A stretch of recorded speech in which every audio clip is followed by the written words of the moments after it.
Hello. Hi, hi, hi. Hello, everyone. As always, the first question, can you hear me? I'm pretty sure you can, but I'll never not ask. I see some of you are already chatting amongst yourselves. I hope everybody's having a good day, night, evening, whatever time it is for all of you. What have you been up to? What have you been reading? Did anybody get the chance to make it out to the comic book store today if you're a person who tries to go on the regular? I did manage to make it out. I didn't pick up too much, but I saw that this happened to be around, which was the Hyde Street #4 second printing. I didn't grab the first printing because I'm gonna grab the trade, but then I saw the second printing and thought, oh, why not? I do really like issue 4 of this with the matinee monster, and this is a fun cover, and the quality of the paper, the cardstock is very nice. So I think it was worth picking up. It's nice to have around. So let's see. What were all you saying? Oh, King of New York is saying, yes, big week. What did you grab? So, yes, Free Comic Book Day is on Saturday. Are any of you going to be checking it out? I think I'm going to be making it down for this one. I don't always make it. If you are going, what are you looking for? What are you hoping to grab? Are you excited for anything or are you just going to go cuz free? Not going to say no to anything free. What are you into?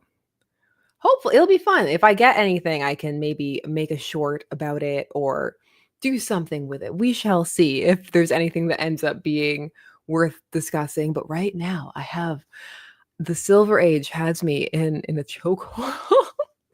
I was supposed to be working on that Absolute Batman retrospective thing to catch up to where we are, but the Silver Age has got me, and you know what I have to blame? This finally came for me, which is the DC Finest Superman family. And inside of here, which Lois Lanes do you get? Because you get some Superman's girlfriend, Lois Lane, in here, and you get issues 19 to 28, which means you're getting, starting from 19, you're getting the first imaginary story and a bunch of the follow ups. And because they give you the whole issue, there's some wild things in there, and that's what's fueled a bunch of the LL things that I've been doing, like the Liza Landis short, because you have that one in here. So you get to see Liza in digitally touched up glory. You get to see her get horrifically destroyed by Superman. Well, Clark, because she's never able to prove that he is Superman in this. And then the thing is, I wasn't able to show that in that short that it didn't ruin her life. Like, she married the head of the radio station in the present timeline. The only thing was that Clark didn't like that she'd gained weight. There's a short about Liza Landis, who is this Silver Age not love interest from when Clark goes back in time to try and not have Lois be pestering him. So when he gets to Metropolis, instead of choosing to become a reporter, he decides to become a disc jockey. But he ends up getting an assistant, Liza Landis, and she ends up being the person who's trying to discover his secret identity, because that will mean that they'll get married. And so he ends up making her quit. But because Lois is still pestering him a little bit, he just ends up going back in time, choosing the job as a reporter again, and letting things be back to normal, because what was even the point? Just some casual time travel shenanigans. Ian Hines, thank you very much. Cool. I found a Golden Age version compilation too. Yeah, there are lots of fun DC's Finest out there. I'm really enjoying it, and the choices they're putting in, I think it's a pretty good spread of things that they have. That's not the only one I have sitting near me. I had to fight for this one. My daughter's been reading it. She's reading all the questionable romance and transformations and shenanigans of the Silver Age. We all turned out fine, right? We're all fine. Oh, here's the other one that's sitting by me, which is the bridge between Earths. Because if you've been here a while, you know I love a good crossover story. And they've got some of the covers on the back, and we've got Panic from a Blackmail Box, which is a great cover. It's just a classic. A lot of these are a lot of fun. I love the old school team up. So these have been what has been fueling a lot of the video choices that have been going on and will continue to do so. I am fighting against the urge to do a Lydia Lawrence video. Just give every LL their own video. We will get one for Lila Laryl, but she's one of the bigger ones. So she has multiple stories. She's been adapted low key. So yeah, but Lydia Lawrence is just in one story, but what a story it is.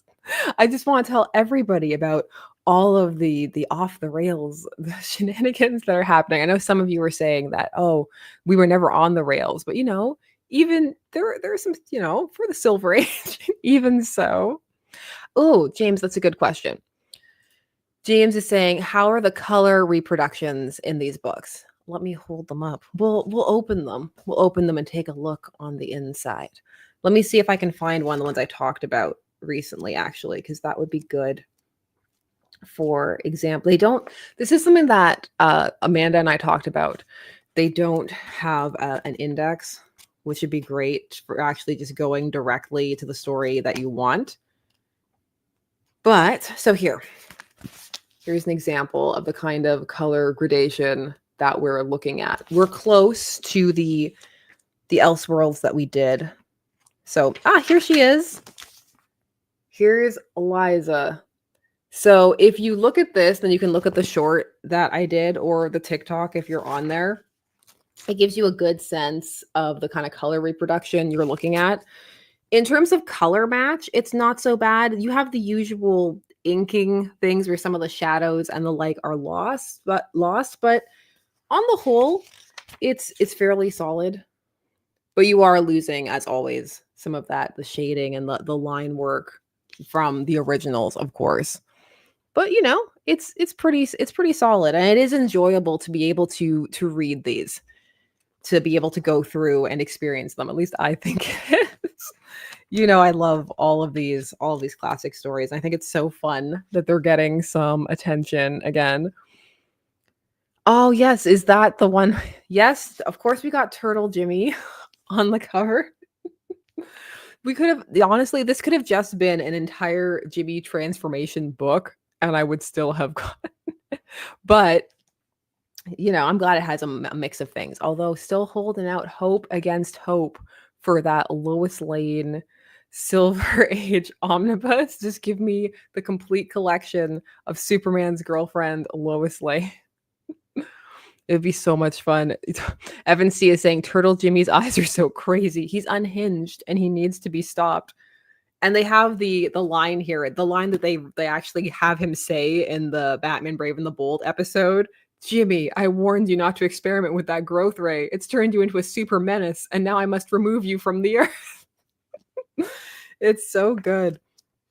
I'm having so much fun with these, so it's spilling over. And I think it is fun to highlight some of the more historic ones, although I do kind of want to go back after talking about the imaginary story, the Lois Lane one, the first one to actually bear the physical label, and go back and take a look at the one that DC retroactively claims as the first, which is from Superman 19, with Superman Matinee Idol, which in the reprint they actually rename as Superman Cartoon Hero to try and make it more accessible, because the whole concept of them going to this matinee showing where they play this Superman cartoon doesn't play quite the same by the time they reprint it in Superman 183. So it's really a fascinating history. But that issue is where they have a sequel to the Fleischer cartoon. It's a sequel to the first one, the Mechanical Monsters one. And so it's like a direct kind of fake sequel that they go see, where Clark has to not let Lois look at the screen, because if she watches it, then she'll see that Clark Kent, is Superman. And if we've learned anything from his thought balloons, it's that no one knows that Clark Kent is Superman. Oh, ChemDog is saying I'll be seeing Thunderbolts on Friday. Is anybody else going to see that? I will not be seeing Thunderbolts on Friday. I will be going to the Minecraft movie on Friday, though. So there's that. Yes, Adriano, that's the thing. That's a cross promotion. I feel like if they wanted to relabel it, instead of relabeling it the first imaginary story, they could have relabeled it our first synergistic marketing tie-in, but that doesn't have the same kind of cachet. It doesn't sound as good. Common sense, thank you very much. Remember the unseen from Sideways. Do we need to do a deep cut on the unseen? Every time I talk about Sideways, people get really excited. So I know that people are always here to remember Sideways because Sideways gets a lot of fan love. Ooh, there've been a lot of characters who have been reappearing lately. That last issue of Green Lantern had so many people just show up. Zariel, Phantom Stranger, Nort, the DO, just so many people. Oh, they had Dan Garrett, but then he was the Silver Scarab, and it wasn't Hector Hall. Some people got really excited. They're like, "Is that Hector Hall?" I was like, "No, it was not Hector Hall, but it was Dan Garrett." I was excited that it was Dan Garrett. Some people were bummed that it was not Hector Hall. Oh, Kiblix is asking, are you going to get Superboy DC Finest next month? The next DC Finest I'm probably going to grab is the Catwoman one that contains that first comic book issue that I unlocked in my brain as one of the first comics that I had read. So I definitely need that for the nostalgia purpose of it. And then probably the team ups, DC's Finest team ups. I love the team up issues, so probably going to be getting that. Golden Age Blue Beetle, like the classic one, Charlton, like definitely as well. So, any thoughts on Sinners? I haven't seen it yet. I'm waiting till my husband gets back from a trip to go see it. So we're going together, and I'm not going to go without. That's not how we roll. We wait. We wait so we can go together. It's not the same experience. I'm looking forward to it though. I've heard good things, and it was something that I wanted to see. So, and I love a vampire film. So should be a good time. Yes, Kev's Collectibles, a Phantom Stranger sighting. That book started off very much like keeping it back to basics, as it actually said, and then it's just exploded into playing with so much lore, and it's such a good time. At least I find it to be so, as someone who loves a good DC deep cut. And oh, Kyle is doing stuff. Kyle is there. Connor is there. Superboy, and they're doing a whole Starship Troopers thing in that last issue. So it's been a good time. Mm. Patrick Gerard is saying you could go back in time and see it with him. That's true. With all the casual time travel, I mean, why not? Just go and try all kinds of different careers, see different films. Why not? Just mess with the time stream on a whim. That's what the Silver Age has taught me. If you should use your time travel skills not to correct anything really serious, but just for whatever you feel like, just seeing how different a scenario would be. There's a really fascinating one because I was going through the issues where Lara Laryl had appeared, and there's one where she's just kind of mentioned, but the story itself really hooked me because it was a time travel story that even at the time they knew wouldn't work. So Superman goes back in time, and he stops all these events from happening. Like he stops the assassination of Abraham Lincoln and a whole bunch of other things. And he goes forward and he sees that his history books aren't changed because they've already established at that point in DC history that you can't change certain events. And so then he's like, oh, but I traveled to a parallel Earth by accident where their laws of science were different and history can be changed. So I changed history over there, but not in the main universe. It was because Lori Lemaris, his telepathic mermaid ex-girlfriend, had asked him if he could go back and stop Atlantis from sinking. And because he's hung up on her in the Silver Age, he said yes. So, because he would do anything for Silver Age Lori Lemaris. He's not over it. It is interesting to see them playing with Lori Lemaris so much in this current era and to see her doing things in a couple of books, not just one. That's a good time. Maybe we'll see some of the others. Maybe his doomed love, Sally Selwyn, will come back. Who remembers Sally? I mean, that was always doomed because she didn't have the correct initials. But when Clark got with her, he did have amnesia. So that's why it could work, at least for a little while. Let me see what all of you are saying. Oh, what am I most excited for? Kev's Collectibles is asking, do I want to see the most? Well, the thing that I wanted to see the most has finally occurred. Hopefully, let's not jinx it. Maybe it's going to not happen, but I hope it does. And that is the Sandman, the compendium, the Sandman Mystery Compendium, Volume 2. It's been years. The first one came out in like 2023, so it's been years, but the latter half, finishing collecting it, is supposedly coming out, and this is the first time they'll have finished like reprinting that run, like since they started trying to reprint it. So I'm very excited for that.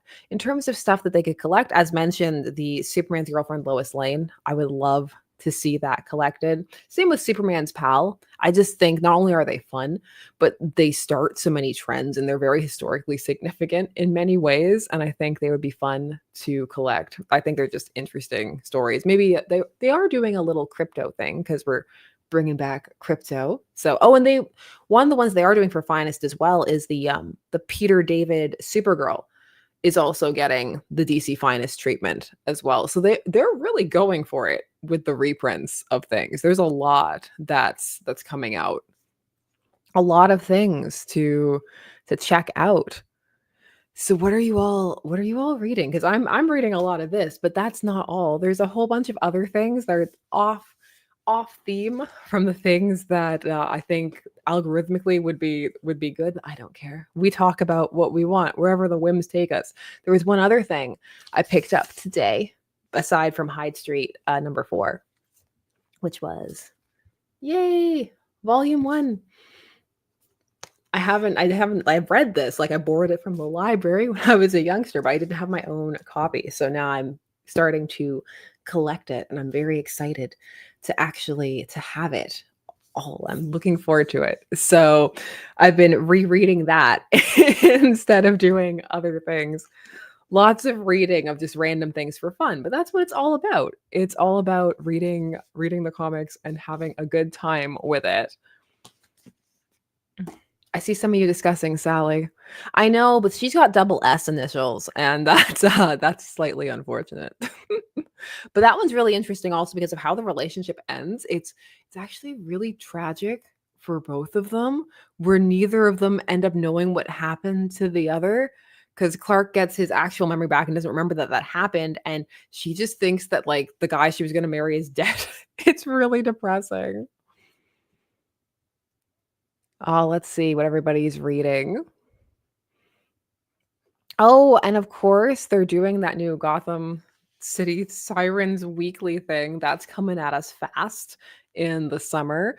The Power Girl series finished, and I did keep up with it. So I'm debating doing a little bit of a roundup for where it ended up at the end of everything. Yes, Legion. I am still enjoying a lot of the Legion of superheroes. Can't just say Legion because then you could be pivoting to Marvel Legion, which is something else and also fun. Legion is also very interesting as a character. King's New York is saying, I just finished Last Days of Lex Luthor. I need to finish that. I have not finished it. I saw the last issue came out, but I have not finished it. Oh, Original Eternals is something that Citrus is reading. Let's see.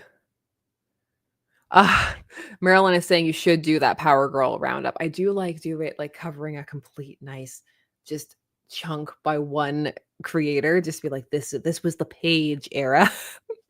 This was the Page era, and let's see how we feel about it. Stephen Turner, thank you very much, is saying free the sirens from Leia Williams. No, not until this other thing with Despero. But they freed Punchline, my beloved. And so she can run around and do something else if anybody ever remembers her or decides to do something with her, which, maybe will never happen, but we live in hope. It's fine. Oh, I'm reading the seasons as well, Infamous Mike Manhattan. I'm really enjoying the seasons. And the latest cover for issue 4 is just that could be a poster onto its own. That's just a lot of fun. Oh, I know. New Punchline series when? Not soon enough for me. There are a lot of fun things coming out soon. I think next week is going to be a bigger week. I'm not keeping up entirely though with everything that's coming out because I'm rereading so many of these things, these classic crossovers, and lots of Green Lantern fare. I was about to restart Green Lantern Earth 1 for reasons, just because people keep talking about, they keep comparing the Absolute Universe to Earth 1, and that always makes me want to reread some of the Earth 1 things to see if I feel that they have a similar vibe or not. I've not been reading as much Marvel at the moment, but definitely lots of the indie stuff, lots of things in the indie space have been really fun and really interesting, and a lot of the things that I was waiting for trades. They're now being collected, especially on the Ghost Machine front. A lot of those things are hitting the trade stage. Yeah, there was. Hal had a beard. Oh, Space Jaw was asking. There was Earth 1 Green Lantern. Yeah, like Hal had a beard in space. It was a whole thing. Absolute Martian Manhunter is fun. I'm enjoying Absolute Martian Manhunter. I didn't get a chance to talk about the second issue, but I thought it was really cool as well. Kim New York is saying Marvel solicits look kind of crazy. I know. We didn't get a chance to read them, and I feel like we're slightly late. Although, if you guys don't feel that we're slightly late, we can still go over them. Not tonight, but in the future. Not tonight because there's more things to edit, and I'm doing an interview tomorrow. I need to review all of my questions and do the prep and decompress and all of that good stuff. But I'm looking forward to it. It should be a good time. Common Sense. Are you reading Green Lantern Dark?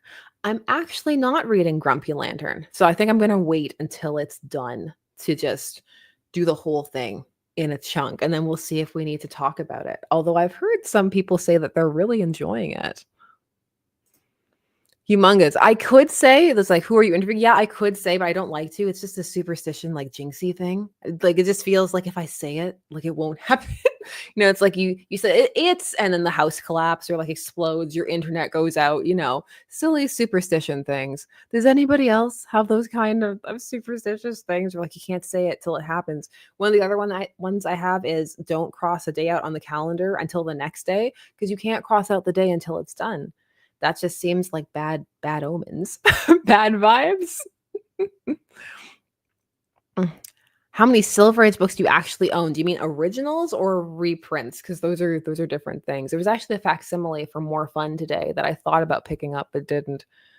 A decent amount, and also physical, digital, because that's all like a lot, a lot. Edward Alcantara saying, I always pick up pennies when they're heads up. Why heads up? Yeah, that's right. Gen X, don't count your chickens. Don't count your chickens before their hats. Don't put all your eggs in one basket. All the other like chicken related sayings.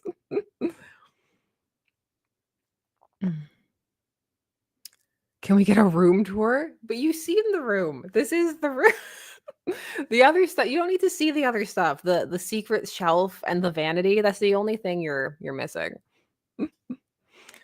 That's the only thing that you're missing, is that there's a vanity over there and it has makeup and wigs on it, as one would imagine, many a wig.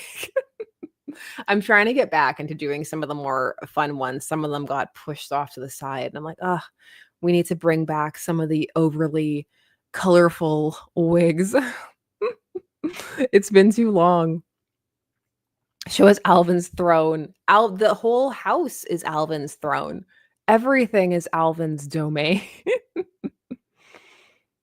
Yeah, Absolute Wonder Woman will be fun to catch up with. I've really been enjoying I enjoyed the art of the last issue a lot, and it's definitely playing a lot more with some of the mythological elements. There's a lot to discuss there. That's the thing. That one's gonna be, it's gonna be beefy. I just saw people talking about beef on the side, so I'm like, that's the word that's floating inside my head. Evan C is saying, is Alvin a puppy, a kitty? Alvin is a kitty. I have some shorts of him also, and you can hear him be loud. And there's also what is a rarity, which is him and his brother Theo together being loud, because they are Siamese cats. And so that is their default state. Very, very loud. Black Phoenix 77 is saying, heads up pennies usually mean angels looking at you or something like that. I hadn't heard that. I do that thing though where if salt falls, you have to throw some over your left shoulder to hit the devil in the eye. Like, I know that's sounding very jelly side down, but like that's just something. It's the things, know? I just do it. I'm not taking that kind of risk. Oh, Patrick Gerard is asking, is there a Simon, referring to Alvin and Theo? And the answer is not here, but Simon was the cat that studded them. And so that's why they have those names. They were pre-named before we got them. We did not choose those names for them, but I like their names and I think that they suit them very well. Ben Chan, thank you very much. Which DC hero would you pick to get an absolute makeover? What type of absolute makeover though? Like a more like softer, like Flash-like makeover, or like an absolute Martian Manhunter, more overhaul type of deal? They've already hit a lot of the main ones who I'm interested in, but Aquaman, let's, come on, why not? Aquaman. I think Aquaman could be fun. Who wants absolute Aquaman? Absolute space cabbie. Oh, every time someone says space cabbie, I just kick myself for not having done that retrospective yet because it would be so fun. The reason that I haven't is because whenever I try to, it's like the Silver Age stories. I get really invested in the individual stories, and I just think that some of them are so cool. And I don't want anybody to miss any of the details, and then we got to cut them down to make it more retrospective, and then I want to just discuss every story, and I'm like, I gotta let it go. Not everybody is as in love with the Silver Age shenanigans as I am, but it is a really solid and just fun series of a guy having adventures across the universe as he picks up people in his cab or has to chase them down because they forgot something in his cars. It's really good. Absolute Snapper Carr. Then you have to spend half of it explaining to people, so this was Snapper Carr, here's who he was. I do get that whenever I mention, oh, would that be fun? Should we look at the arc where like Snapper Carr betrays the Justice League? Because we already did the Starro story where he first appears, but that was more focused on Starro. So like we should make the episode that we focus on Snapper be like, this is when he betrayed the Justice League. Let's see. Absolute Kite Man. I see some of you trying to predict the well, because remember, you have to be able, because their whole tagline thing was without the blank, there's only absolute. So you got to take some of the things away to give to your absolute character. What can we take away from Aquaman without the fish? That's too much without. He's just an entirely different character at that point. Like without the fish, without the crown, there is only, it's just about him growing up in the lighthouse. Oh, that's dark. King of New York is saying they already took away his son. That's too far. That's out of pocket. No, ChemDog just said without the water, and then fish out of water as a title popped into my head. I'm like, no, we can't do that. Nightwing without the cake. No, Ben Chan is saying absolute Aquaman would lose 2 sons. This is serious. This was a serious occurrence. Rashid is saying Aquaman, but he's afraid of water. We gotta give some like serious absolute pitches. When they do the inevitable meeting of all of them, what do you think is going to be the event that draws them together? Do you think it's going to be the crossover into the main universe, or do you think it's going to be something else? Because you know that it's inevitable. I would love if it took like 5 or so years, but really we're already coming up close to one. The time is really flying since everything started. We're already like 3 issues into that We Are Yesterday like crossover thing that they're doing. Let's see. Absolute question. Absolute Prez. Prez. That was a time. that was a thing that happened. Oh, that's a deep cut. Ian Hines is saying Darkseid sitting on their respective couches. Yeah, Darkseid hasn't sat on a comfy couch in a while. Maybe that could be his introduction in the absolute universe. Oh, but then it's absolute without the couch. Without the couch. But for those who don't know, there's this whole thing of like Darkseid appearing on people's comfy looking couches, and those are some very fun comic panels. Hand of Omega, thank you very much. Unsolved video idea. Please talk about shared super IDs, Batgirls, Spider-Men, which is a thing now. I don't really like it, but why did it happen? Also, why are there me to get rid of secret IDs altogether? Oh, discussing secret identities as a whole or shared mantles. That could be interesting. One of the things I was lightly talking about in the first imaginary story video was the kind of shift in certain characters, with the focus being more on their civilian identities versus superhero ones. And that's also an interesting shift. There's a lot of multiple IDs going on at the moment. How do you all feel about people like them having the same handles? Or do you feel do you like it when there's multiple? Well, we don't have to deal with two superwomans anymore, Banksy, because of Superman 25. So now we're down to Lana, who married Steel finally. And then I said that, and people were like, she was with Steel. That triggered the urge to be like, let's talk about the romance between John Henry Irons and Steel. I'm like, that's the shipper in me. I'm like, I need to tell everybody about this relationship that started in the New 52. I need to be stopped. As you can tell, I'm full of like cheerful, hyped up energy. It's the Silver Age. It's reading about all of those shenanigans. It puts me in a really good mood. Okay, I need to tell somebody about Lydia Lawrence. So Lydia Lawrence. So let's start this off right. Lana Lang has this program on TV where she talks about the dates that she went on with Superboy when she was a teenager. And then from that, Lois Lane is assigned an assignment where she has to go and talk to other people who dated Superboy when he was young. And she goes and talks to a bunch of them. And she talks to Lydia Lawrence, but she can't get a hotel room. And also, Lois is in disguise. This is important. She can't get a hotel room. And so Lydia's like, you can stay at my place. We'll talk about it tomorrow. And she goes into Lydia's room, and it's just full of Superman like memorabilia and all these love notes and things that are from current Superman. And she finds a love letter that says, I never loved Lois, and all this kind of stuff. So she's heartbroken, and she thinks that Superman has been cheating on her and Lana, and he's actually going to marry this Lydia Lawrence, who has been his secret sweetheart since high school.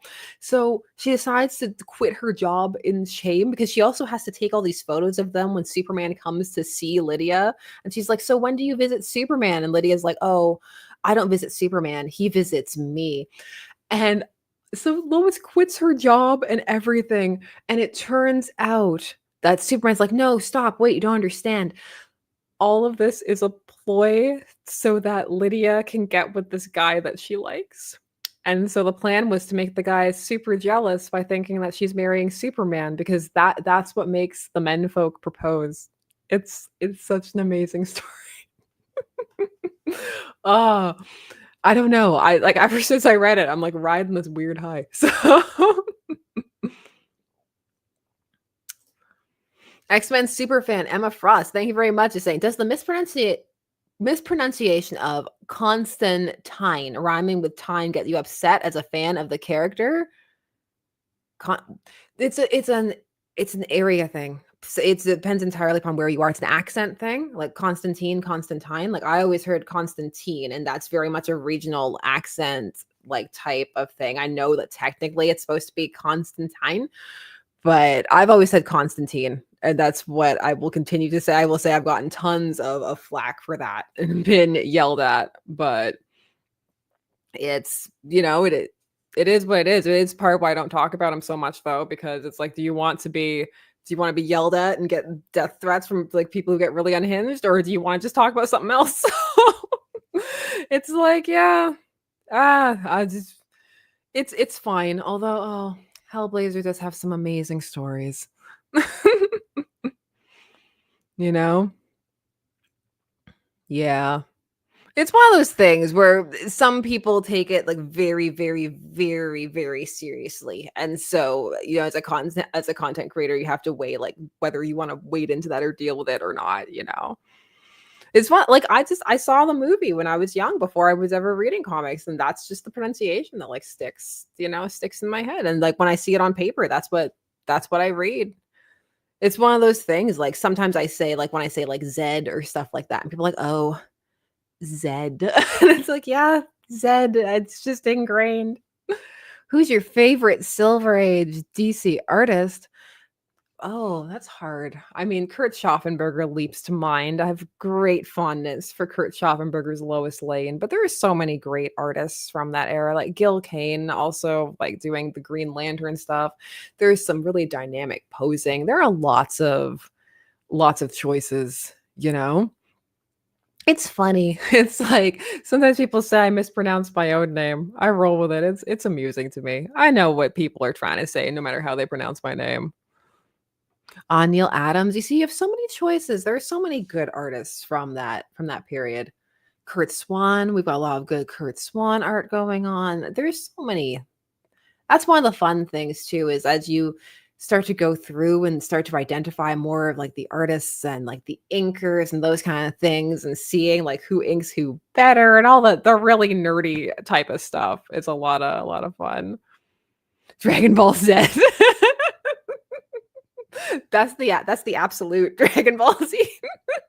It's like, yeah, this is Dragon Ball Z, where I don't know, Goku doesn't fight. What does Goku do in an alternate universe?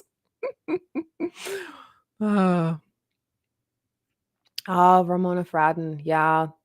There some of that like some of the early stuff, like Aquaman and some of those are great. Oh, that's another DC finest that I'm looking forward to. The Aquaman one, the early Aquaman stuff. Yeah, I'm seeing who some of your favorite artists are, like who you're like naming and stuff. Some of you are still on Steinerstein, Frankenstein. We're getting some classics. Carmine Infantino, Jack Kirby, Nick Cardy. Nick Cardy should get more love. I agree with that. Looking over some of those early Aquaman things that we used to do, and we talked about some of Aquaman's shenanigans, which are a lot of fun to go back and look over. There's some really interesting stories over there. The evolution of Garth, like Aqualad, that would also be a lot of fun too. See, everybody that people are bringing up here artist-wise, I'm like, yeah, I can envision some of the really fun and good stories that they did.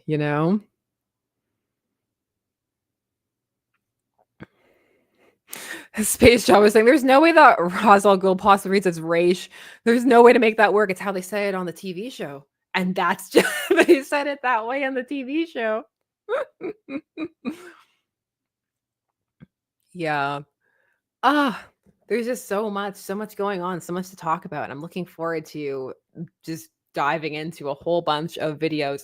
I do have some of them I'm going to confine to shorts. I think for some of the Silver Age ones, just to get them out of my system. Like right now, I'm working on one for when Lois Lane became a leopard lady, and it's another let's see if she's going to marry Lex outing. I really was amused when in Superman 25 there was a nod to the idea of like Lex and Lois as a thing, when we have the Lexel like type of thing, like, oh, we should be a power couple.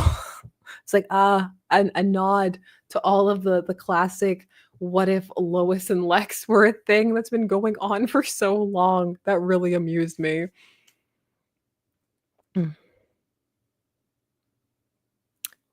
Let's see questions. Guillaume Tesh is asking, are you excited or curious to see Miles interacting with the new Ultimate Universe and a much older but rookie Peter? I think it could be fun. I think that's one of the things that sounds like it could be fun in terms of what's going on. And I like Miles, and especially like there's extra layers of fondness from the beyond the films that they did.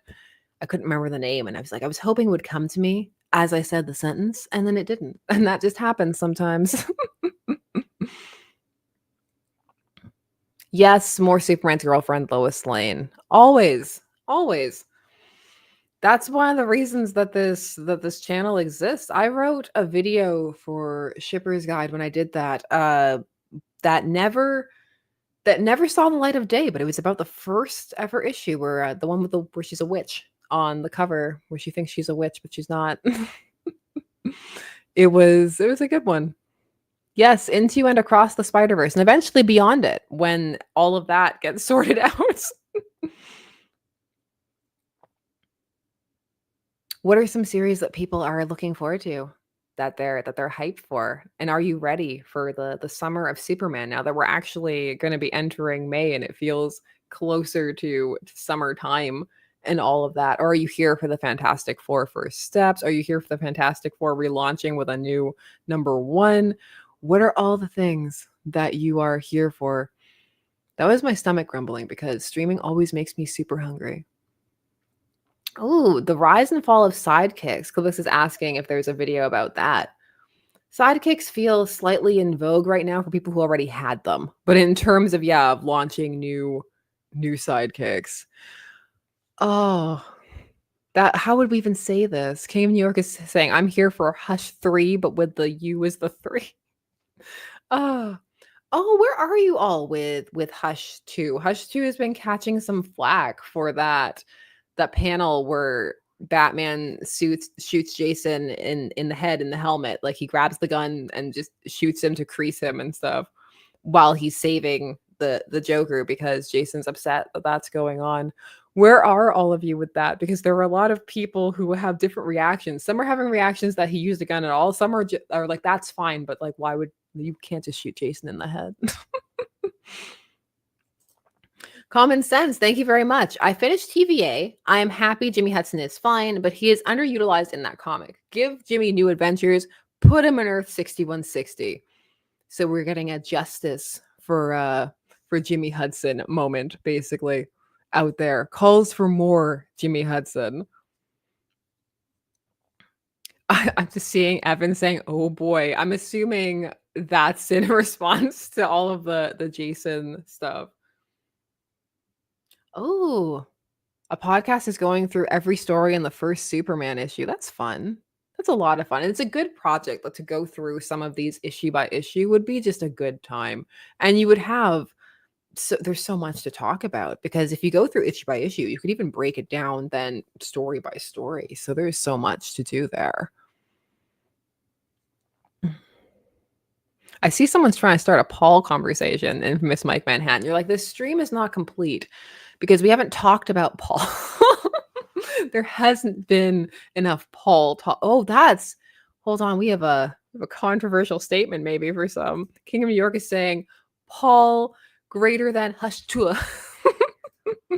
That's a strong statement. Yeah, there are some who are very salty with Hush too, and they feel that it's kind of lackluster or not living up to the hype. They did indeed hype it up very much, I have to say. So I can anything that's hyped up, I can see that happening with when you build it up to that degree.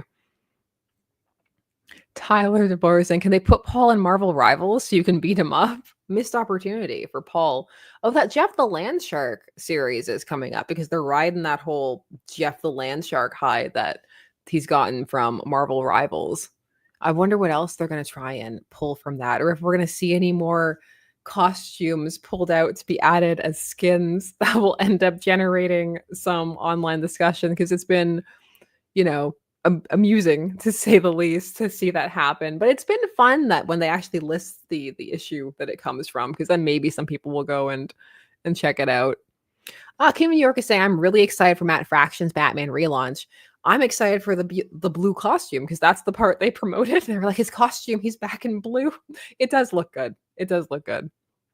I am curious where they're going to go because the statement was kind of, we're going to do something for everyone. But I'm interested to see. Of course, I'm always there for a relaunch. Who am I kidding? Ben Chan is asking, when are we getting Jeff the Sky Shark? Wait, baby steps. Oh, wow. Feng Chan is saying, honestly, I wouldn't even know that Hush 2 existed if it wasn't for you.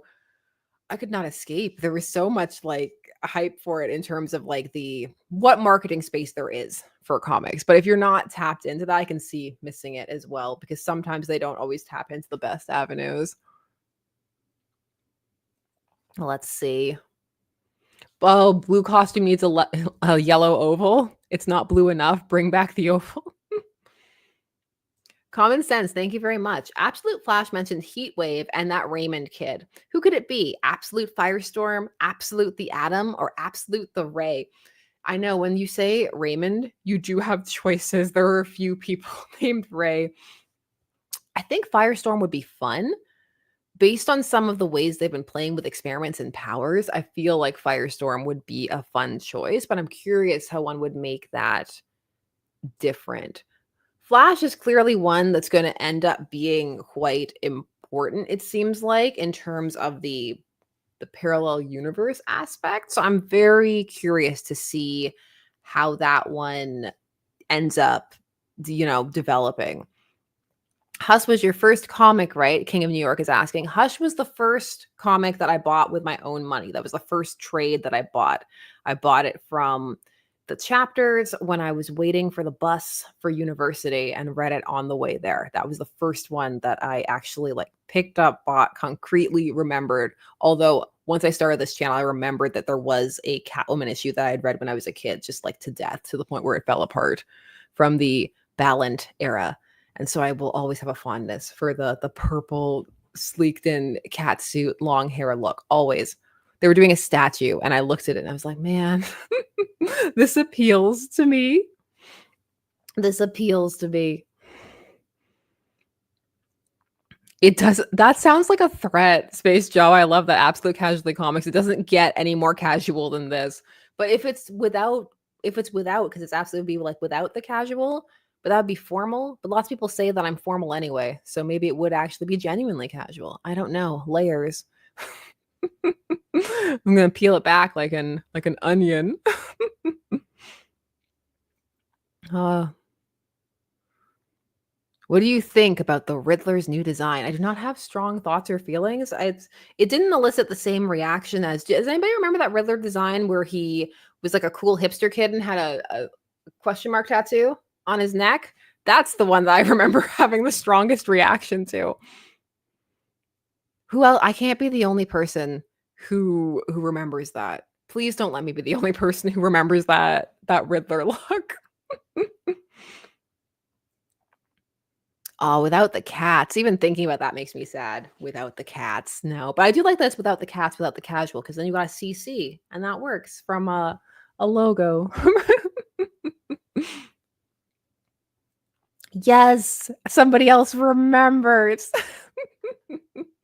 I'm glad. And then, of course, we had that Hush movie one where he had the question mark right in the center of that. Yeah, he had the long hair Rob in the Batman cartoon where he had that look. I remember a lot of people really liked that look at the time, and I didn't care for it when I was watching it originally, and now I have no strong feelings one way or the other. Planet neutral. It's been too long since we've talked about the Batman, actually. Yeah, or the Brave and the Bold. It's been a while since my last rewatch. It might happen at some point. Hi, Haley. Welcome. Now people are just comparing Riddler designs. We need one of those evolution videos of the Riddler's look over time. Although I think the suit with the bowler hat is the classic peak Riddler look, where it's keeping enough of that. This is a costume kind of camp value, but also it's classing it up. It's making it a little fun. Oh, Tyler is asking, who do you think we get first? Absolute Harley or Absolute Punchline Harley? There is no escape. Think of the covers and stuff that can be made. We'll always do a Harley thing first. I have accepted that I am in the minority in terms of people who like Punchline, but that's okay. There are dozens of us. Yeah, ChemDog. Frank Gorshin was the person who helped design the whole suit for the Riddler because he didn't like having to wear the the jumpsuit, which fair. I imagine that must have been awkward. Yeah, the Riddler's has had some love interests on occasion, not too many, but it happens. It does happen. If we go down a path of love interests though, like that's where I love to live. I saw some people when we were talking about some of the Superman ones earlier who didn't know about Sally. And so I was like, well, if they don't know about Sally, they need to we need to talk about her.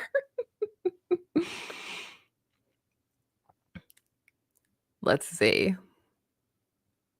Yeah, they did tease Eddie and Selena for a while. I remember that. They teased Eddie and Harley for a while too. That there was a little bit of like an actual push for I didn't hate that one. The idea of the Riddler and Harley. I thought that was actually kind of a fun one. But that was back when they were playing Harley more less in the over the top kind of manic cartoonish way that they do these days. Riddler romances is needs to happen just for that alliteration because it's great and fun, and we need to more alliteration, especially because they're playing so much with the Silver Age characters and Silver Age vibes, and that's something that you can do in a subtle way without getting super campy with it. I mean, unless you want to, because that can be a good time too. No, you are not.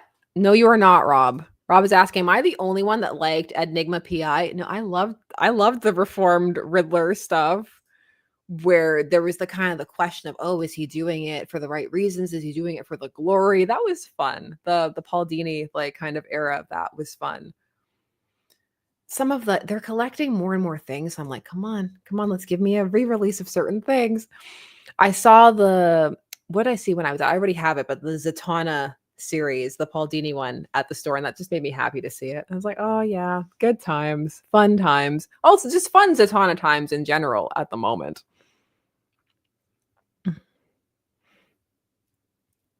The Riddler deserves to know true love. This is a very positive Riddler chat. Ooh, making it longer, Chemdog. Riddler's rare romances. I like it. Kidlix is asking, do you remember the Super Dickory website? Yes.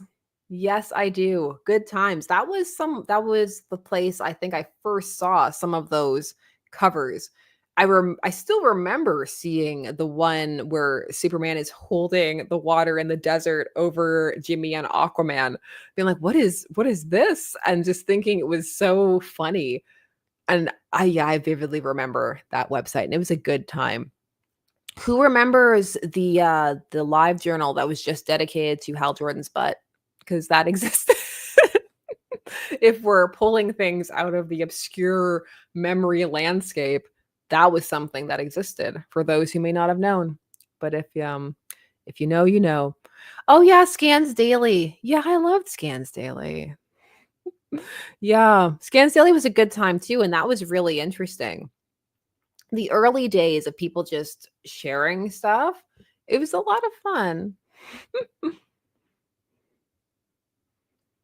Oh, and who remembers, like, people would make, like, little, like, playlists with little, like, icons and, like, avatars on, like, LiveJournal for characters and those kinda things. People still do. I know that on, like, Spotify and stuff, but it was fun.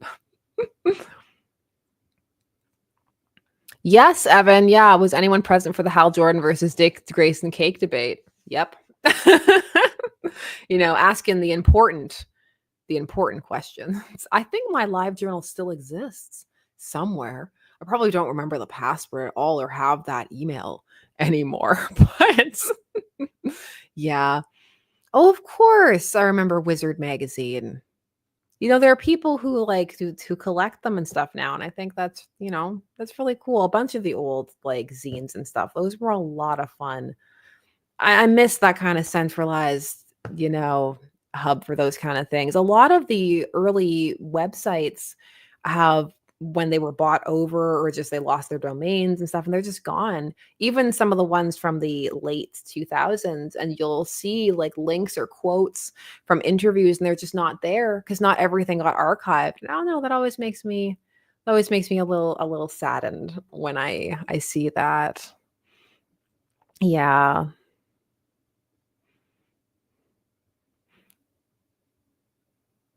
Yeah, I'm seeing what people, collected back in the day, all their favorite zines and stuff. Yeah, there were so many interviews that are and it just it's one of those things where the concept of, like, looking to preserve them, I guess people assume that maybe they'd still be up there, maybe somebody else did it or somebody else saved it, but a lot of them are lost to the ages. That stuff always bothers me, though. Like, when I hear about old Doctor Who tapes that were recorded over anything, I'm just like, "Lost information." No. We need to remember everything forever, as impractical as that is. Sad about the burning of the Library of Alexandria in 2025. But yeah. NA55, thank you very much. I'm sure there was supposed to be something there, and I appreciate it. I do appreciate always. It means that we can discuss more and more of the random things fueling all of the Silver Age stuff that we're gonna end up talking about, and more, I promise. There will be more things.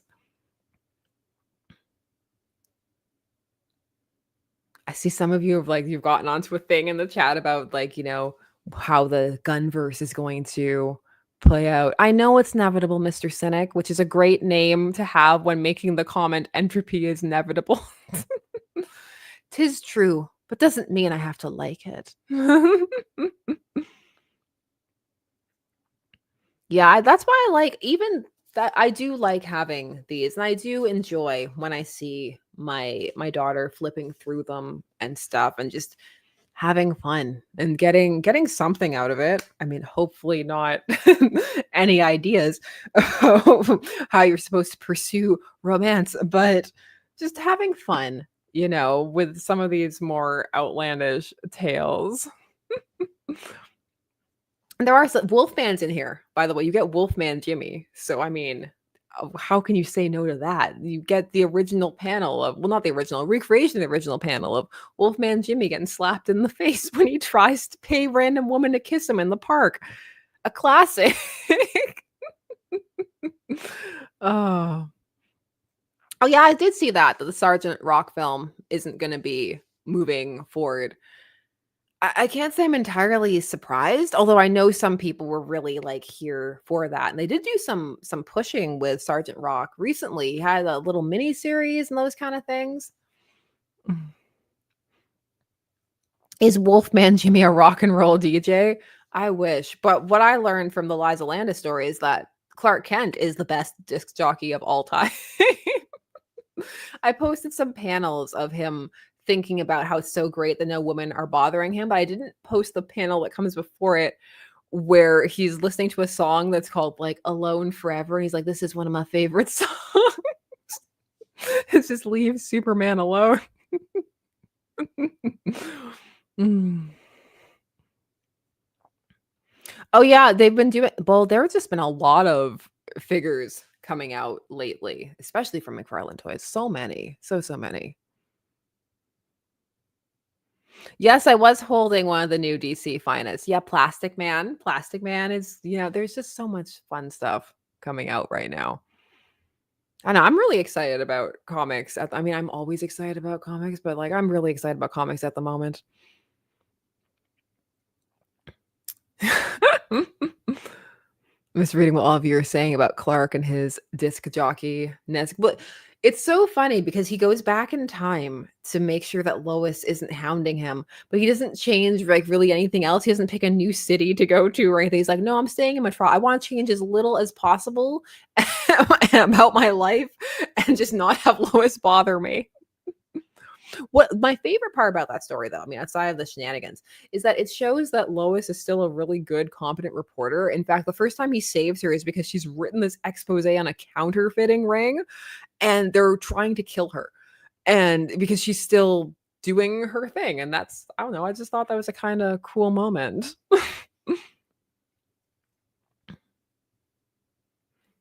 Let me see what all of you are saying. Oh, Jonah Hex collection. A Jonah Hex collection would be a good time. They did a gorilla collection, so, like, stories about gorillas. They did, like, a horror collection. We could do some of, like, the cowboy, kinda stuff. Like, why not? If gorillas are gonna get their own But I mean, if we're inching closer and closer to that space cabbie thing being a possibility, or at least maybe Adam Strange, that like Strange Adventures, the original ones, that would be a good time. Some of those are really solid. Like that would be a lot of fun to have those collected. I would like that. Yeah, that's another thing that I think would be a good time. Mm. I am not entirely caught up, Nicholas, on the Star Trek and Star Trek Defiant comics at the moment. But I do wanna read Lore War. Like, if anybody's been here for a while, they'll know that I am a big Star Trek fan and, like, dip in and out of the comic scene. When it comes to Star Trek, what I collect the most is the tie-in novels. I have a whole box full of just tie-in novels. I started collecting them when I was, I think, in middle school or high school, and I would go to used bookstores with my dad and just whatever books I could find I would grab. It didn't matter the order. It didn't start as a collection. It just started as an I love Star Trek and I want more things from Star Trek and anything Star Trek I'm going to read. But then over time, it became like, no, I'm actually looking for these books and I want to collect them. And the advent of being able to search for more things on the internet, like, oh, okay, I'm going to look for specific things. Oh, Peter David's written all these. That's how I got into Peter David's writing, was through the Star Trek novels that he wrote. Some really, really good ones, like the Imzadi ones and the Q one, a whole bunch of things like that.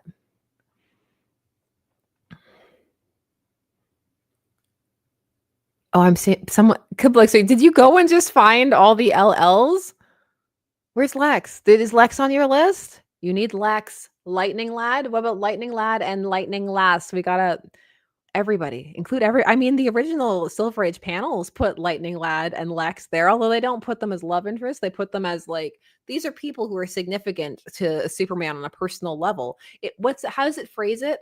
That people who impact his life have LL initials. And I'm like, I see you. Don't think I don't see you, Lightning Lad. What's funny about Lightning Lad and Lex is that both of them have kind of changed their names. If you think about it, I mean, not so much for Lightning Lad. You got to push for that because he's called Lightning Boy in the first outing, but they just changed that because the alliteration sounds better.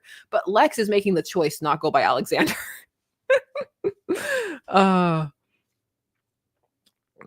Hannah Omega's like Kirk or Picard, choose now. No, I can't choose now. But like in what sense? I need to know why. Like what am I choosing them for? Just like overall or like for specific situations? Because it depends. It depends. I like both. Cisco, no. Pick someone else. Oh, I'm deep into the Babylon 5 rewatch at this point. Made it up to season 3. We're getting there. We're working our way through.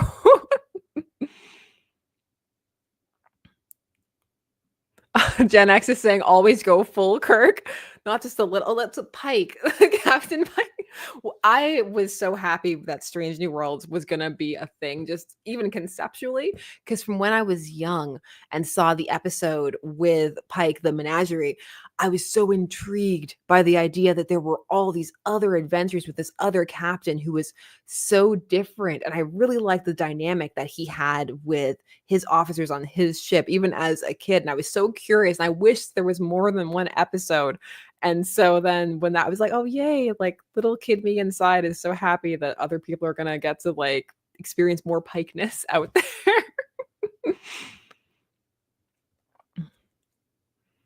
Let's see what all of you are talking about.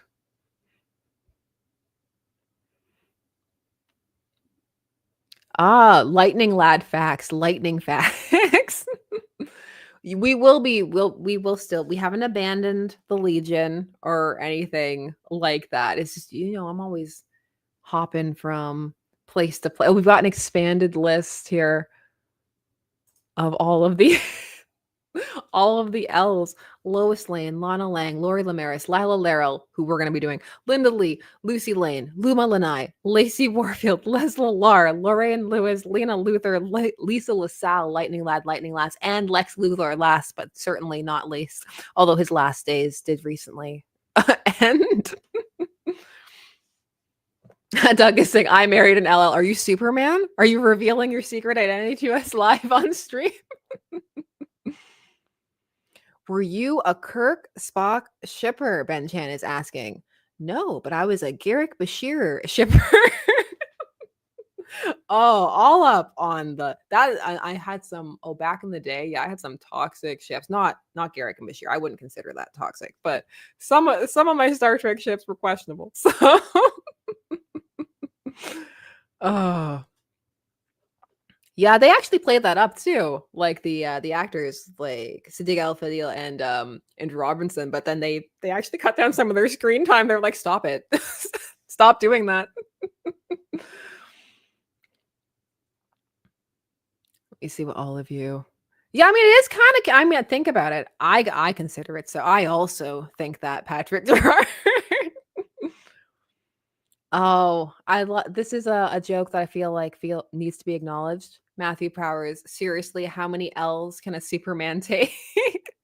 I like it. It's got layers. You have to think about it a tiny bit, and it's fun.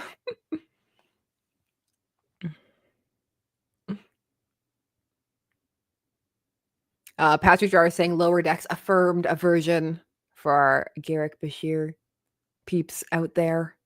I have some of the books too that like Andrew Robinson wrote as well, and it's solid. It's solid outing. Cutlet. Oh, Ben Chan, you're doing a veal cutlet thing. Power Girl is the only veal cutlet we will accept in this universe.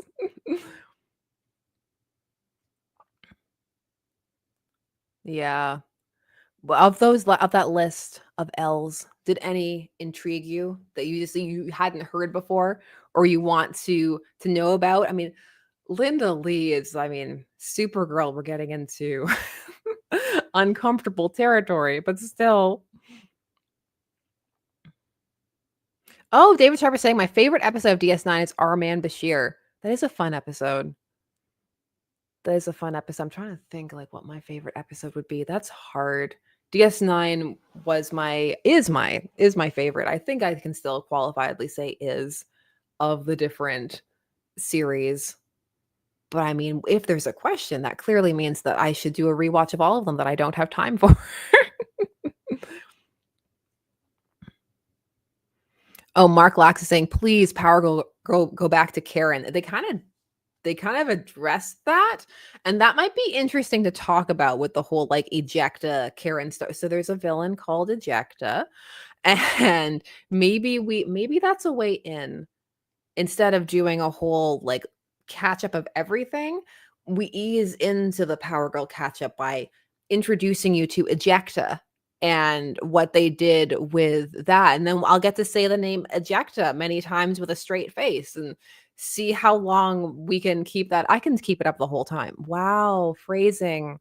That was not intentional. Sometimes it's intentional, but other times it's not. Codename Zed. Hi, firstly, and also I've never seen an episode of Star Trek. You need to change that. You actually totally don't, but in my opinion.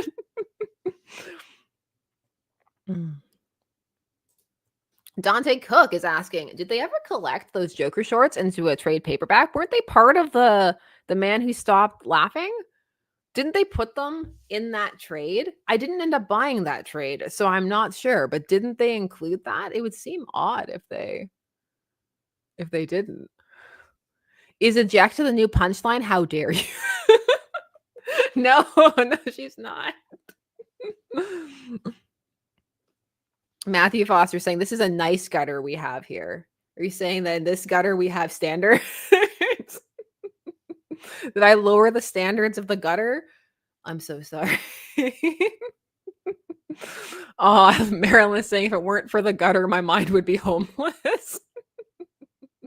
Sometimes it's not until I'm watching it back that I hear how certain things sound. And other times as I'm saying it, I'm like, oh yeah, this is a double entendre. Yeah. She is Sorrow Lantern has become such like a big deal, and that fills me with joy. And so we need to talk about Nate. And I'm genuinely curious at this point how Nate's storyline is going to end. And he may actually get that apology. Maybe. It's true. Stepan is saying you need gutters to build strong foundations. It's true. And then, everything flows through the gutters. And it's an important place. Are let's say, are Lana Lang and Lucy Lane interesting? I think they are. Like, I genuinely do. I genuinely think that they are interesting.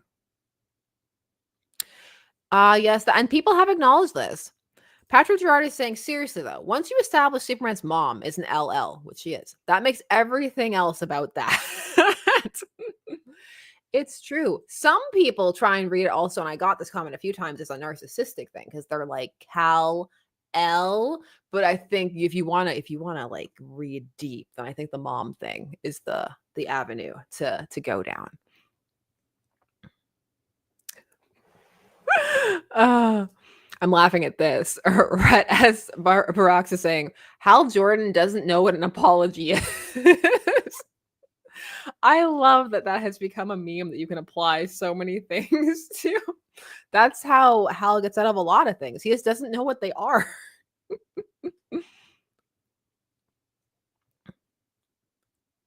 Let's see. Oh, people are talking about Star Sapphire. The evolution of the Star Sapphires would be a fun thing to do. How it went from the Zamarons and Carol and everything to what it now is. What color would an Ignorance Lantern be, Patrick? What color are we assigning them?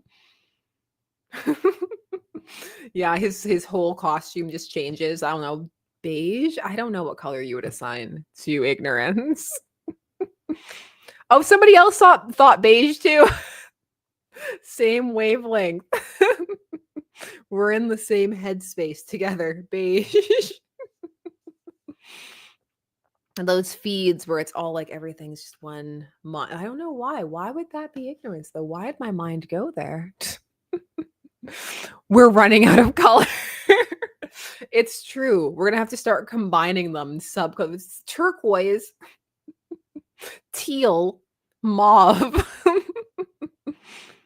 Is ignorance an emotion? I mean, well, remember, it's an emotional electromagnetic spectrum. People take the electro off all the time. Not that that helps, but I mean, some of them people don't feel qualify as feelings in the first place anyway.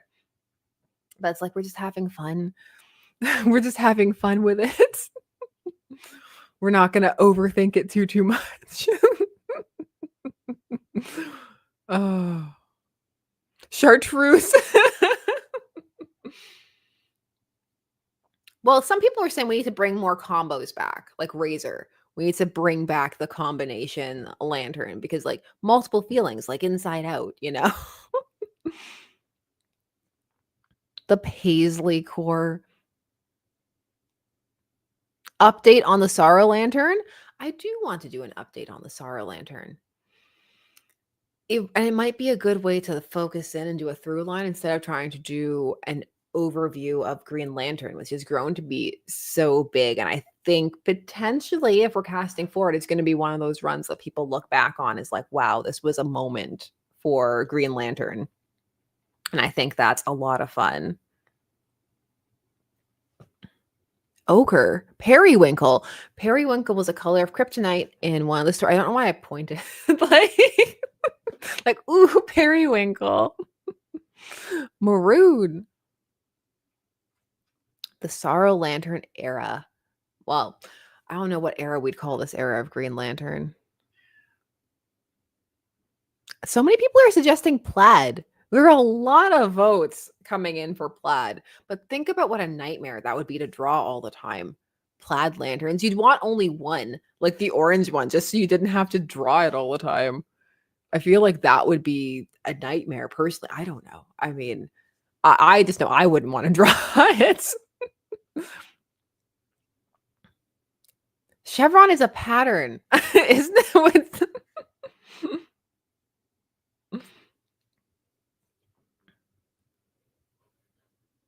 Ooh, Common Sense has a question for everyone. Opinions on DC's Dark Stars team. I don't really have any at the moment. I have opinions on lots of things, but they're mostly confined to how I can get as much Silver Age out while I'm in this Silver Age phase. which who knows how long it will last. I mean, it's my home and I keep coming back to it. I guess the question is like, what era? I think I've asked this before, but it's fun to ponder or reponder every now and again because the answer changes. What's your favorite era for comics? And then I guess the question is like, what era are we in? But I guess like just the time that you always return to when you're looking to just, enjoy and have fun.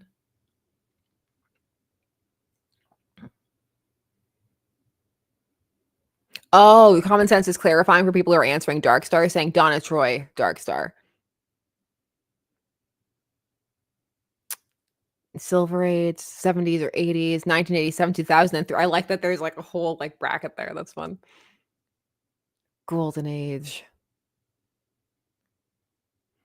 I can't like it's funny because I was a kid in the 90s, so I had to read a lot of the 90s stuff after.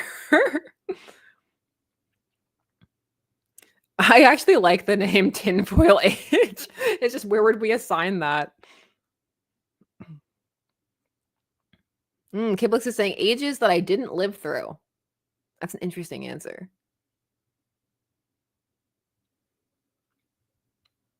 Let's see. Yeah, a lot. There's a wide range, and I love to see that. Matt Dusko, 1960 to 2047. It's like we're casting forward. It looks like it's going to be good for a while. Let's keep riding the high. This one, I'm enjoying this era so far too, where it's another one of those like people are trying to start up new things. Like even though a lot of things are falling off, it's also an era a lot of things are being started, and a lot of characters are being brought back. But there's also a lot of people trying new things, like with Ghost Machine. And I don't know, it's like I'm having a lot of fun with a lot of this stuff. Let me show. Oh, this is gorgeous. Look at this. Like just look at that. The art in these is so stellar and just so fun to look at. I've really been enjoying Hyde Street a lot. Just look at that. There we go. That's a very interesting statement. The modern age is very Silver Age. That's a very interesting statement because they always say like, oh, like everything that goes around comes around, and like that's not how they apply it, but like, in terms of like history is like repeating and like time is a circle and all those kind of things. But it does feel like this era is trying to have more fun and embracing being more comic booky in general. But it's I don't know. I'm enjoying it, and I hope that you're enjoying it too. And I don't know why that was a question.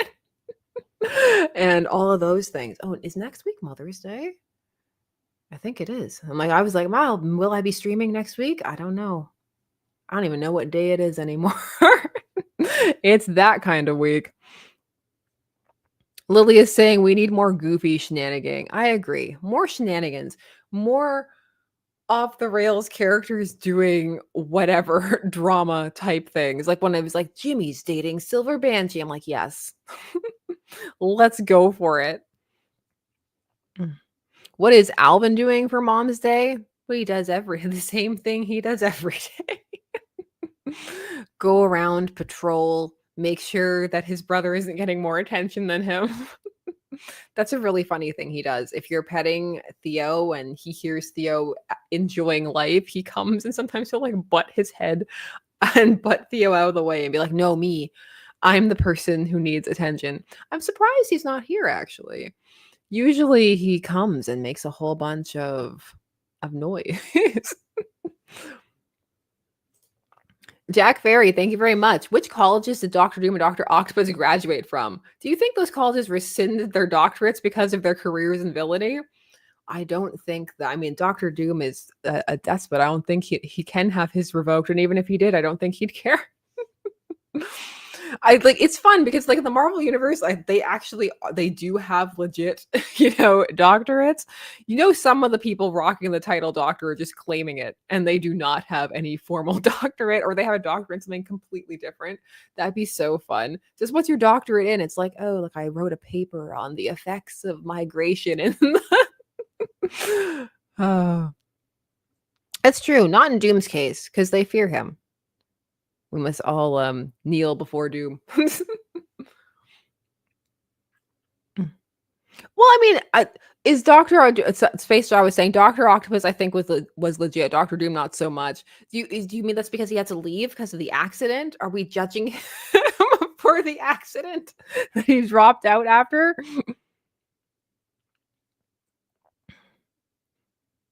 Doom has a doctorate in doom.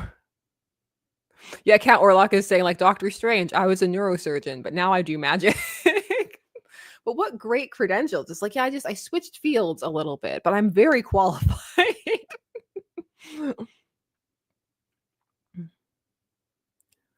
Let's see. Oh, Dr. Light. It's hard to talk about Dr. Light after the crisis incident. Dr. Light used to be fun. Although if you watch like Teen Titans Go, they make him fun again. So that's kind of a fun thing for Teen Titans Go. To rebring the fun to Dr. Light. I actually like that version a lot. You know, it's a nice brain cleanse from what happened with him. Which Dr. Light? Oh, that's true because there's more than one. Well, I mean, she's a doctor. Kimiko's doctor, right? Yeah, Dr. Light too was kind of a scientist. I can't see the phrase "kind of a scientist" without automatically thinking of the meme. I'm something of a scientist myself.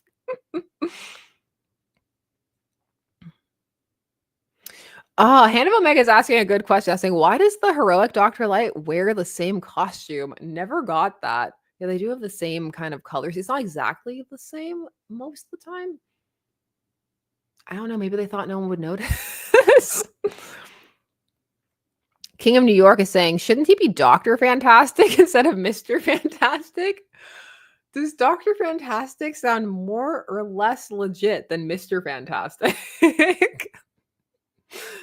I don't know why, but I kind of like Mr. Fantastic better. Maybe it's just because I'm used to it. Dr. Fantastic. Yeah, Dr. Midnight is actually a doctor. That is true. Oh, Space Java is saying Mr. Fantastic is actually humble like that. Same goes with Mr. Freeze. Yeah, Mr. Freeze is Dr. Freeze. That is true. Sometimes you'll hear, Dr. Freeze, though. It's true. Kojo Idrissa is saying Dr. Fantastic sounds like someone selling you shady supplements. Yeah, there's like something like that. There is something about that makes it sound like that. Codename Zed. Thank you, by the way, is saying fun brag to the chat. I knew Theo and Alvin as kittens. Their mom was the best cat ever. Yes, Codename Zed is the reason that I have Alvin and Theo. Fun story time. It was during COVID and lockdowns. We wanted to get a family cat and we couldn't. And Codename Zed knew a breeder who had 2 kitties who needed a home, and they were Alvin and Theo. They could not stay at their current residence. And surprisingly, no one had gotten them as kittens. They didn't think that they were up to par for, shows and those kind of things, which I do not agree with in the slightest, but I'm glad that people thought that because it means that we got Alvin and Theo. And now you get to see Alvin sometimes when he deigns to grace us with his presence, which is clearly not tonight. We are not worthy tonight for Alvin, I guess, unfortunately. Do you like Star Trek the Motion Picture and the Final Frontier movies? I love them. I like all of the Star Trek movies, although I didn't appreciate Star Trek the Motion Picture until I was much older. When I was a kid and first saw it, I was like, this movie's boring. It's like, this movie's boring and I don't care. Now I'm older. I'm like, oh, I appreciate the motion picture. I always assumed they were old cats. They are pretty old. They're 8. They are 8 years old. So they're getting there. They're nicely into cat middle age. Speaking of cats, have you been reading Feral? Yes, I'm still keeping up with Feral. Doug, thank you very much. Are you following Metamorpho? Yes, I am. It has a fun retro vibe. I am enjoying Metamorpho so much. I loved the original like Silver Age run, and I'm having a lot of fun with this one. It has a lot of nods, and I feel like it captures a lot of the tone without feeling like it's trying too hard. I really like the Metamorpho series a lot, and I've just in general been enjoying that they've been doing some of these more off the non-Batman path kind of series, and that they've been paying attention to the other characters in their roster. And I hope that it's paying off, and I hope that people are picking it up, because that's one of the things that people online talk about a lot, is that they want to see other characters. And it's like, yes, we say that, but also we will still buy Batman if Batman is placed in front of us. I mean, he's got a blue costume. They're bringing back his blue costume. No, I have not covered the 90s Metal Men mini. I don't think I've covered the Metal Men. You know who that is. Hold on. He knew. He decided that we're good enough. Alvin. Come in. Don't knock my mic out, but come in. Yes. He was like, people were talking about me.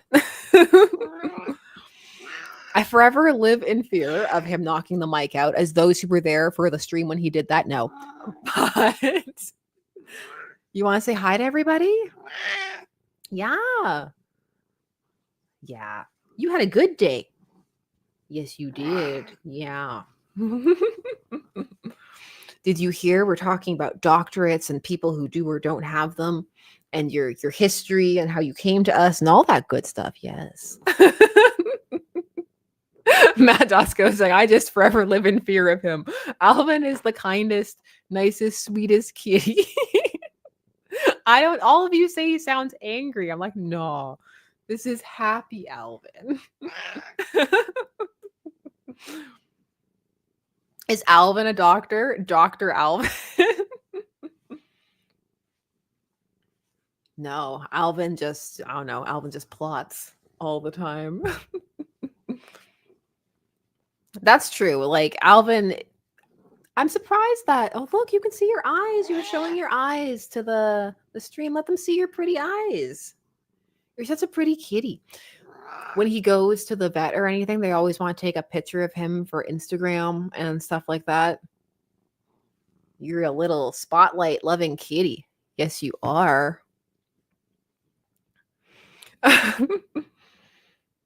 There you go. But don't do it. Don't do it. Aw. Yeah, I'm happy to see you too.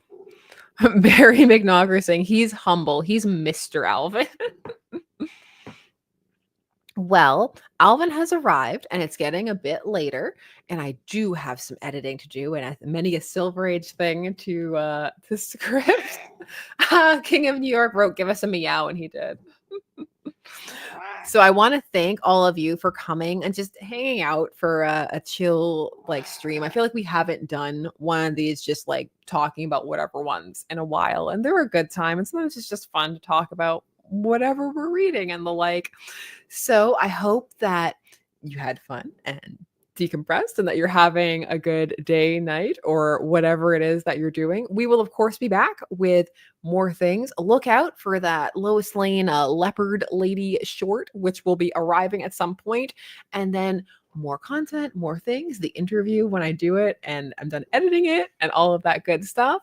And yes, enjoy the rest of your day, night, whatever, and I will see you again very soon. Bye-bye.